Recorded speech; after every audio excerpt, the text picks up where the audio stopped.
साथियों नमस्कार, स्वागत है आपका अपने चैनल सक्सेस जंक्शन एक कदम सफलता की ओर में। और हम लेकर के आ गए हैं सभी प्रतियोगी परीक्षाओं की दृष्टि से अति महत्वपूर्ण 360 डिग्री करंट अफेयर्स, यानी कि यहाँ पर आपको हर एक प्रश्न के बारे में डिटेल में जानकारी दी जाएगी, जिससे अगर उससे संबंधित कोई अन्य प्रश्न भी आपकी परीक्षा में देखने को मिलता है तो आप उसे भी बड़ी आसानी से सॉल्व कर सकते हैं। तो चलिए बिना समय गवाए हुए आज आपको बताते हैं कि आज के सेशन में क्या क्या होने वाला है। आइए देखते हैं। तो टुडे सेशन की बात करते हैं। सबसे पहले यस्टरडे का रिवीजन किया जाएगा, यानी कि कल हमने आपको जो करंट अफेयर कराई है उसमें से 3 प्रश्न आपसे रैंडमली पूछे जाएंगे और आपको अपने आप को खुद ये चेक करना है कि आपको कल वाली करंट अफेयर याद है या फिर नहीं याद है।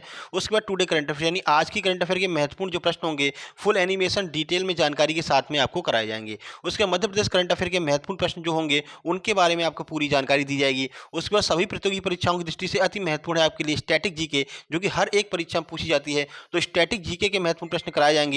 उसके बाद होमवर्क विद स्क्रीनशॉट, यानी कि कल हमने आपसे एक प्रश्न पूछा था, उसका जवाब जिन लोगों ने दिया होगा उनके नाम आपको स्क्रीन पर दिखाई देंगे। उसके बाद टुडे होमवर्क, यानी कि आज हम आपसे एक प्रश्न पूछेंगे जिसका जवाब देने पर आपका नाम कल वाली वीडियो में आपका नाम भी देखने को मिलेगा। तो चलिए सबसे पहले रिवीजन कर लेते हैं कल के 3 प्रश्नों का। आइए देखते हैं प्रश्न नंबर 1। संकल्प से सिद्धि पहल की शुरुआत किस मंत्री के द्वारा की गई है? नरेंद्र सिंह तोमर, अर्जुन मुंडा, राजनाथ सिंह या फिर पीयूष गोयल? चलिए आंसर देख लेते हैं। सही आंसर है बी, यानी कि अर्जुन मुंडा के द्वारा संकल्प से सिद्धि पहल की शुरुआत की गई है। चलिए अगला प्रश्न देखते हैं। जीआई टैग से प्रमाणित जलगांव का केला किस देश को निर्यात किया जा रहा है? दुबई, ईरान, इराक या फिर सऊदी अरब? चलिए आंसर देखते हैं। सही आंसर है ए, यानी कि दुबई को निर्यात किया जा रहा है जीआई टैग से प्रमाणित जलगांव का केला। और ये जलगांव का केला कहाँ का है? तो महाराष्ट्र का है ये प्रसिद्ध जलगांव का केला। चलिए अगला प्रश्न देखते हैं। सिंगल यूज प्लास्टिक के उत्पादन पर कौन सी राज्य सरकार ने रोक लगाने की घोषणा की है? बिहार, उत्तर प्रदेश, केरल या फिर पश्चिम बंगाल? आइए आंसर देख लेते हैं। सही आंसर है ए, यानी कि बिहार सरकार ने सिंगल यूज प्लास्टिक के उत्पादन पर रोक लगाने का यहाँ पर घोषणा की है, यानी कि जो आपकी प्लास्टिक की बोतलें यूज होती हैं पानी पीने के लिए, उन पर रोक लगाने की घोषणा बिहार सरकार ने की है। ठीक है, तो ये कल का रिवीजन हो गया। चलिए शुरुआत करते हैं टुडे करंट अफेयर 19 जून, महत्वपूर्ण करंट अफेयर सभी परीक्षाओं की दृष्टि से। आइए देखते हैं प्रश्न नंबर 1। हाल ही में महिला क्रिकेट डेब्यू में भारत की तरफ से सर्वोच्च स्कोर बनाने वाली क्रिकेटर कौन बन गई हैं? चंद्रकांता कौल, झूलन गोस्वामी, सैफाली वर्मा या फिर इनमें से कोई नहीं? चलिए आंसर देख लेते हैं।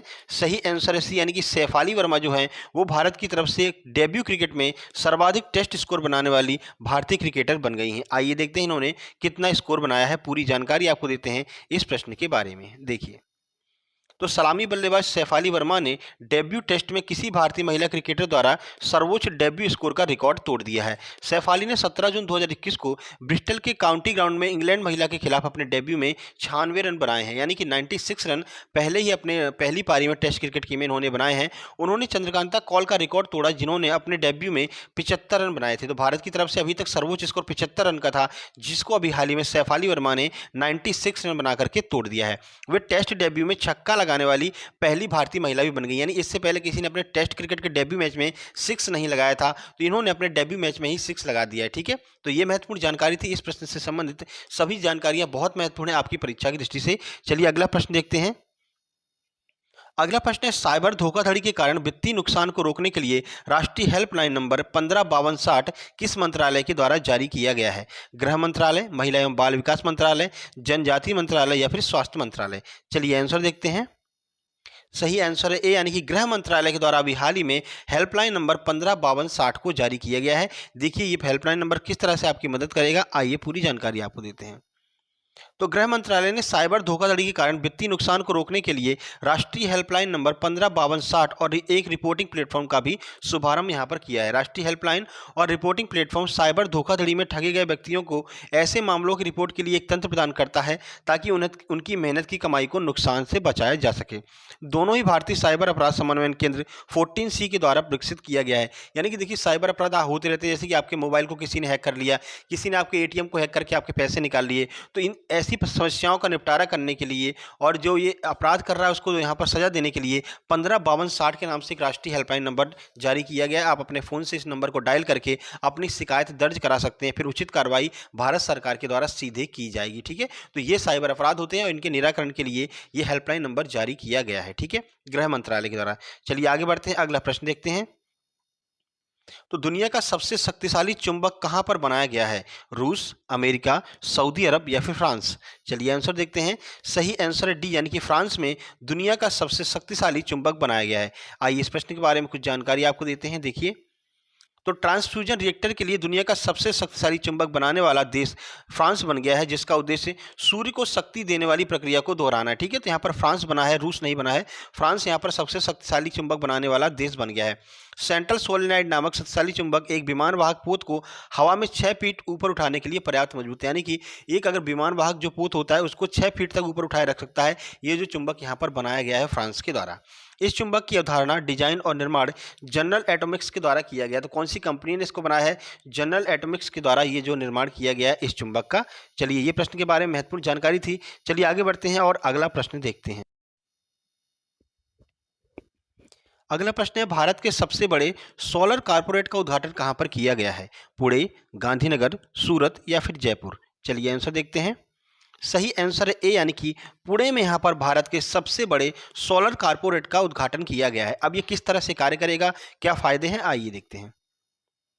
तो टाटा मोटर्स और टाटा पावर ने पुणे में भारत के सबसे बड़े सोलर कॉर्पोरेट का उद्घाटन किया। किसने? टाटा मोटर्स ने और टाटा पावर ने मिलकर के। ठीक है, इसके द्वारा सालाना 7,000 टन कार्बन उत्सर्जन को कम करने का अनुमान लगाया गया है। देखिए, जितनी ज़्यादा बिजली उत्पादन होती है, अगर चाहे वो जल से उत्पादन हो या फिर अन्य तंत्रों से बिजली का उत्पादन होता है, तो कार्बन का उत्सर्जन होता है। ठीक है, लेकिन सोलर से ऊर्जा से अगर आप बिजली बनाते हैं तो कोई यहाँ पर कार्बन का उत्सर्जन नहीं होता है। तो अधिक से अधिक यहाँ पर बिजली का उत्पादन सोलर ऊर्जा के द्वारा किया जाए, इसलिए यहाँ पर निर्माण किया गया है इस तंत्र का, और इसके द्वारा सालाना 7,000 टन कार्बन को मुक्त होने से रोका जाएगा। टाटा पावर द्वारा लगाया गया 6.2 मेगावाट का सौर कॉर्पोरेट प्रतिवर्ष 86.4 लाख किलोवाट बिजली पैदा करेगा। ठीक है, तो एक तरफ से यहाँ पर कार्बन का उत्सर्जन भी कम होगा और बिजली का भी उत्पादन हो जाएगा। ये काम जो है टाटा मोटर्स और टाटा पावर के द्वारा यहाँ पर किया गया है। चलिए अगला प्रश्न देखते हैं। वैश्विक शांति सूचकांक 2021 में भारत को कौन सा स्थान प्राप्त हुआ है? 130वां, 125वां, 135वां या फिर 140वां? चलिए आंसर देखते हैं। सही आंसर है सी, यानी कि 135वां स्थान यहाँ पर वैश्विक शांति सूचकांक 2021 में भारत को प्राप्त हुआ है। अब ये कौन सी एजेंसी जारी करती है, आइए पूरी जानकारी आपको देते हैं। और विश्व में शांति के सूचकांक में पहले स्थान पर कौन है, ये भी आपको बताते हैं। देखिए, तो भारत दुनिया का 135वां और दक्षिण एशियाई क्षेत्र में 5वां सबसे शक्तिशाली, सबसे शांतिपूर्ण देश बन गया है। ठीक है, ग्लोबल पीस इंडेक्स यहाँ पर कौन जारी करता है? तो ग्लोबल पीस इंडेक्स 2021 ने बांग्लादेश को 2020 के 98वें स्थान की तुलना में 91वें पर रख दिया, जिससे भूटान और नेपाल के बाद दक्षिण एशिया का तीसरा सबसे शांतिपूर्ण देश कौन सा बन गया है? तो बांग्लादेश। तीसरा सबसे शांतिपूर्ण देश बांग्लादेश बन गया है और भारत यहाँ पर 5वें स्थान पर पहुँच गया है। कौन जारी करता है? तो ग्लोबल पीस इंडेक्स यहाँ पर जारी करता है। ठीक है, 2021 में अभी हाल ही में जारी की गई है। विश्व स्तर पर आइसलैंड शांति सूचकांक में शीर्ष पर है। सबसे पहला स्थान किसका है? आइसलैंड का है। उसके बाद दूसरे स्थान पर न्यूजीलैंड है और तीसरे स्थान पर डेनमार्क है और चौथे स्थान पर पुर्तगाल है। ठीक है, तो भारत का कौन सा स्थान है? भारत का विश्व में 135वां स्थान है और दक्षिण एशियाई क्षेत्र में जो है वो 5वां स्थान भारत का है। ठीक है, चलिए आगे बढ़ते हैं, अगला प्रश्न देखते हैं। अभी हाल ही में गेल फैड चैलेंज पुरस्कार किस ग्रैंड मास्टर के द्वारा जीता गया है? विश्वनाथन आनंद, डी गुकेश, अंजलि राय या फिर इनमें से कोई नहीं? चलिए आंसर देखते हैं। सही आंसर है बी, यानी कि डी गुकेश के द्वारा अभी हाल ही में गेल फैड चैलेंज पुरस्कार जीता गया है, जो कि चेस का एक पुरस्कार होता है, शतरंज का एक पुरस्कार होता है। देखिए, तो दुनिया के सबसे कम उम्र के ग्रैंड मास्टर डी गुकेश ने जून 2021 में $15,000 का गैल फैड चैलेंज पुरस्कार यहां पर जीत लिया है। इस जीत के साथ ही उन्होंने उत्कृष्ट मेल्ट वाटर्स चैंपियन शतरंज टूर के लिए एक वाइल्ड कार्ड भी जीता, यानी इसके बाद इनका सीधे चयन हुआ मेल्ट वाटर्स चैंपियन शतरंज टूर्नामेंट। ठीक है, वहां पर जाकर के ये अपना प्रदर्शन करेंगे। गुकेश ने प्रज्ञानंदन के खिलाफ सभी 4 राउंड जीते हैं, तो सभी 4 के 4 राउंड जो है वो प्रज्ञानंदन के खिलाफ डी गुकेश ने जीत लिए हैं और $15,000 का यहाँ पर पुरस्कार भी जीत लिया है। चलिए आगे बढ़ते हैं, अगला प्रश्न देखते हैं। तो सिपरी के अध्ययन के अनुसार भारत के पास कितने परमाणु हथियार हैं? 350, 165, 156 या फिर इनमें से कोई नहीं? चलिए आंसर देखते हैं। सही आंसर है सी, यानी कि 156 जो परमाणु हथियार हैं वो भारत के पास फिलहाल मौजूद हैं। और ये जानकारी कौन प्रदान करता है? तो सिपरी के द्वारा ये जो है जानकारी प्रदान की जाती है कि विश्व के सभी देशों के पास में कितने परमाणु हथियार हैं। आइए देखते हैं किस किस के पास में कितने परमाणु हथियार हैं और सबसे ज़्यादा किसके पास है। जनवरी 2021 तक चीन, पाकिस्तान और भारत के पास क्रमशः 350, 165 और 156 परमाणु हथियार हैं। यानी कि चीन के पास में 350 हैं, पाकिस्तान के पास में 165 है और भारत के पास में 156 परमाणु हथियार हैं। परमाणु हथियार से कोई मतलब नहीं रहता है, लेकिन भारत की देश की जो सेना है, सेना के पास कितना जज्बा है, उसके हिसाब से भारत पहले नंबर पर है पूरे विश्व में, ठीक है। और कितने परमाणु हथियार है इससे कोई मतलब नहीं है। उसके बाद Stockholm International Peace Research Institute, यानी कि सिप्री का फुल फॉर्म क्या होता है, तो सिप्री का फुल फॉर्म आपसे पूछा जा सकता है। Stockholm International Peace Research Institute ने ये जो है रैंकिंग जारी की है, ठीक है। और इसके आकलन के अनुसार रूस और अमेरिका के पास जो अनुमानित 13,080 वैश्विक परमाणु हथियार का 90% से अधिक हिस्सा है। यानी कि दुनिया में 13,080 जो है परमाणु हथियार हैं, जिनमें 90% हिस्सा किसके पास में है, तो रूस और अमेरिका के पास में 90% हिस्सा है। बाकी के 10% हिस्से में पूरे विश्व के जो है देश आ जाते हैं, ठीक है। भारत के पास कितना, 156 है। चलिए आगे बढ़ते हैं, अगला प्रश्न देखते हैं। तो यहां से आपका स्टार्ट होता है 19 जून 2021 मध्य प्रदेश करंट अफेयर के महत्वपूर्ण प्रश्न। आइए देखते हैं एमपी करंट का पहला प्रश्न। तो मध्य प्रदेश के किस पैरा शूटर ने अभी हाल ही में पेरू इवेंट में गोल्ड मेडल जीता है? रुबीना फ्रांसिस, संध्या अग्रवाल, अभिजीत बैनर्जी या फिर इनमें से कोई नहीं? चलिए आंसर देखते हैं। सही आंसर है ए, यानी कि रुबीना फ्रांसिस ने अभी हाल ही में पेरू इवेंट में जो है गोल्ड मेडल जीता है। आइए देखते हैं कुछ जानकारी इस प्रश्न से संबंधित। तो मध्य प्रदेश के निशानेबाज रुबीना फ्रांसिस ने 16 जून 2021 को पेरू में विश्व शूटिंग पैरा स्पोर्ट कप में 10 मीटर एयर पिस्टल पैरा महिला स्पर्धा में स्वर्ण पदक जीता है। तो कौन सी स्पर्धा है, तो 10 मीटर एयर पिस्टल पैरा महिला एथलीट है ये, इन्होंने अभी हाल ही में स्वर्ण पदक जीता है। रुबीना ने 238.1 अंक बनाए और 10 मीटर एयर पिस्टल शूटिंग में नया विश्व रिकॉर्ड यहां पर स्थापित किया है। उन्होंने पैरा ओलंपिक 2021 में भारत के लिए पैरा ओलंपिक कोटा भी प्राप्त कर लिया। यानी कि जो पैरा ओलंपिक होगा 2021 में, तो भारत की तरफ से उनको सीधे यहां पर एंट्री मिल गई है पैरा ओलंपिक में। इस खिताब को जीतने के बाद में तो इन्होंने यहां पर स्वर्ण पदक जीता है और मध्य प्रदेश की निवासी हैं, इसलिए आपके लिए महत्वपूर्ण बन सकता है इनका नाम आगामी एमपी में जितने भी एग्जाम्स होने वाले हैं। चलिए अगला प्रश्न देखते हैं। अभी हाल ही में मध्य प्रदेश के किस सड़क की शहर को कोबी सेफ सड़क के रूप में यहां पर घोषित किया गया है? भोपाल, इंदौर, मुरैना या फिर ग्वालियर? चलिए आंसर देखते हैं। सही आंसर है बी, यानी कि इंदौर की एक सड़क को यहां पर कोबी सेफ सड़क के रूप में घोषित किया गया है। अब ये सड़क कहां से लेकर के कहां तक है, आइए पूरी जानकारी आपको देते हैं। तो मध्य प्रदेश में इंदौर शहर की एक व्यस्त सड़क को कोवी सेफ रोड के रूप में घोषित किया गया है। शहर में लालटेन चौराहा से जंजीरवाला चौराहा तक की सड़क को राज्य की जल संसाधन मंत्री तुलसीराम सिलावट के द्वारा कोवी सेफ रोड घोषित किया गया है। तो कहां पर, तो इंदौर की लालटेन चौराहा से लेकर के जंजीरवाला चौराहा तक की जो सड़क है, इसे कोवी सेफ सड़क के रूप में यहाँ पर घोषित किया गया। अब सुविधाएं क्या होंगी इस ऐसी रोड को कोवी सेफ सड़क घोषित करने के बाद में, तो यहाँ पर लगभग 800 मीटर लंबे इस खंड में ड्राइव इन टीकाकरण केंद्र और नमूना संग्रहण के लिए एक परीक्षण सुविधा है। यानी कि आप अपने कार से जा रहे हैं तो आप रुक करके कार के अंदर ही टीकाकरण करा सकते हैं।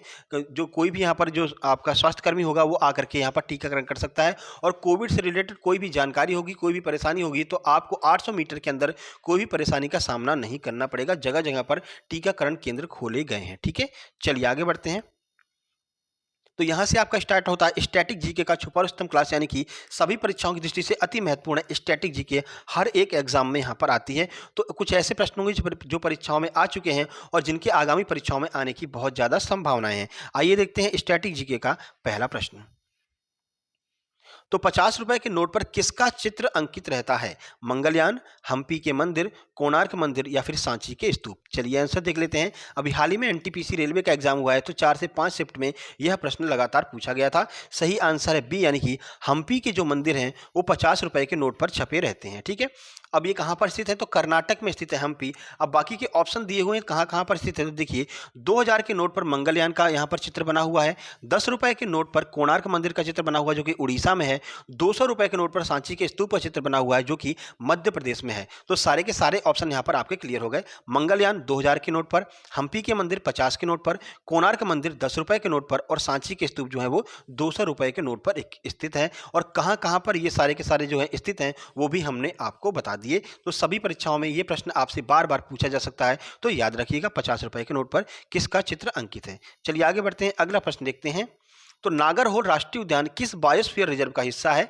अरावली पर्वतमाला, विंध्य पर्वतमाला, सतपुड़ा श्रेणी या फिर नीलगिरी? आइए आंसर देखते हैं। सही आंसर है डी, यानी कि नीलगिरी पर्वतमाला का हिस्सा है नागरहोल राष्ट्रीय उद्यान। चलिए देख लेते हैं कि भारत में कितने राष्ट्रीय उद्यान हैं। देखिए तो नागरहोल राष्ट्रीय उद्यान नीलगिरी बायोस्फीयर रिजर्व का हिस्सा है। भारत में कुल 18 बायोस्फीयर रिजर्व हैं। याद रखिएगा, राष्ट्रीय उद्यान तो बहुत सारे हैं और सबसे ज़्यादा जो राष्ट्रीय उद्यान है वो मध्य प्रदेश में, यानी कि पूरे देश में सबसे ज़्यादा राष्ट्रीय उद्यान मध्य प्रदेश में है, जो कि 11 हैं, जबकि भारत में कुल 18 बायोस्फीयर रिजर्व हैं। ठीक है, तो बायोस्फीयर रिजर्व अलग होते हैं और राष्ट्रीय उद्यान अलग होते हैं। चलिए आगे बढ़ते हैं और अगला प्रश्न देखते हैं। पश्चिम बंगाल की सीमा कितने देशों के साथ में लगती है? 1, 2, 3 या फिर 4? चलिए आंसर देखते हैं। सही आंसर है सी, यानी कि 3 देशों के साथ में पश्चिम बंगाल की सीमा लगती है। अब वो 3 देश कौन कौन से हैं और पश्चिम बंगाल की सीमा भारत के किन राज्यों के साथ में लगती है, आइए आपको पूरी जानकारी देते हैं। देखिए, तो पश्चिम बंगाल की सीमाएं 3 देशों के साथ में लगती हैं। कौन है? बांग्लादेश, भूटान और नेपाल। इन 3 देश से जो है पश्चिम बंगाल की सीमा लगती है। पश्चिम बंगाल की सीमा भारत के 5 राज्यों के साथ में लगती है। तो 5 राज्य कौन कौन से हैं? तो उड़ीसा है, सिक्किम है, झारखंड है, आसाम और बिहार। इन 5 राज्यों से जो है पश्चिम बंगाल की सीमा साझा करती है। ठीक है, चलिए आगे बढ़ते हैं। तो कल के प्रश्न की बात कर लेते हैं। तो कल हमने आपसे प्रश्न पूछा था कि हवा महल कहाँ पर स्थित है। यहाँ पर उत्तर लिखना भूल गए हैं, कोई दिक्कत नहीं। बाकी यहाँ पर कमेंट बहुत से लोगों ने किया, कमेंट देख लेते हैं। तो हवा महल यहाँ पर जयपुर में स्थित है, कई लोगों ने बताया है। तो देखिए, शैलेंद्र चौधरी ने बिल्कुल सही जानकारी दी है, काफ़ी अच्छी यहाँ पर जानकारी दी है कि जयपुर में स्थित है। कब इसको बनवाया गया था, किसने बनवाया था, ये भी यहाँ पर शैलेंद्र चौधरी ने बताया है। बाकी पूनम रजक ने बताया है कि हवा महल जयपुर में है। हरीश बाबू ने बिल्कुल सही जानकारी दी है। साक्षी द्विवेदी ने बिल्कुल सही बताया। अंतिमत तिवारी ने बिल्कुल सही बताया कि राजस्थान में स्थित है। दीप्ति द्विवेदी ने बताया जयपुर में। शिल्पा वानखेड़े ने बताया जयपुर में है। विजय कुमार मिश्रा ने काफ़ी अच्छी यहाँ पर जानकारी दी है। भारती मानिक ने बिल्कुल सही जानकारी दी है। अवंतिका शुक्ला ने बिल्कुल सही जानकारी दी है और पूजा दांगी ने यहाँ पर सही जानकारी दी है। बहुत बहुत धन्यवाद आप लोगों का कमेंट करने के लिए। साथ ही साथ में एक दूसरे का कमेंट पढ़ लिया कीजिए, जिससे कुछ एक्स्ट्रा जानकारी आपको मिलती है, क्योंकि जो भी कोई कमेंट करता है उसके पास में, हर एक के पास में कुछ यूनिक जानकारी होती है। इससे क्या होता है कि आप लोगों का जो ज्ञान होता है, जो नॉलेज होता है, वो इंटरचेंज भी हो जाता है। तो एक दूसरे के कमेंट जरूर पढ़ लिया कीजिएगा। बाकी आगे बढ़ते हैं और देखते हैं आज का प्रश्न क्या है, जिसका जवाब आपको कमेंट बॉक्स में देना है। तो आज का प्रश्न है कि दीन ए इलाही धर्म की संस्थापक कौन था? किसने यहाँ पर दीन ए इलाही धर्म को चलाया था? जितनी अधिक जानकारी आपको मिल सके इस प्रश्न के बारे में, आप कमेंट बॉक्स में कमेंट कर सकते हैं। अगर जो भी जानकारी आप कमेंट बॉक्स में कमेंट कर देते हैं, वो हमेशा के लिए आपके दिमाग में यहाँ पर सेव हो जाती है और वो प्रश्न जब भी कभी आपको परीक्षा में देखने को मिलता है, तो वो प्रश्न आपका कभी भी गलत नहीं हो सकता है। बाकी आपको बता दें, दोपहर में 12:30 बजे हम MPPSC वालों के लिए प्रैक्टिस सेट लेकर के आते हैं लगातार एग्जाम तक, यानी कि 25 जुलाई तक हम आपके लिए लगातार प्रैक्टिस सेट लेकर के आते रहते हैं। ठीक है, तो प्रमुख आयोगों का MCQ यहाँ पर हमने अपलोड कर दिया है, खेल परिदृश्य अपलोड कर दिया है और कल ही हमने कंप्यूटर का अपलोड किया है और MP GK का भी यहाँ पर प्रैक्टिस सेट अपलोड कर दिया। ठीक है, तो ये वीडियो कैसी लगी? वीडियो पसंद आए वीडियो को लाइक कीजिए, दोस्तों के पास शेयर कीजिए, चैनल को सब्सक्राइब करके नोटिफिकेशन बेल जरूर दबा लीजिएगा। जल्दी मिलते हैं दोपहर में 12:30 बजे आज के प्रैक्टिस सेट के साथ में। तब तक के लिए नमस्कार, धन्यवाद।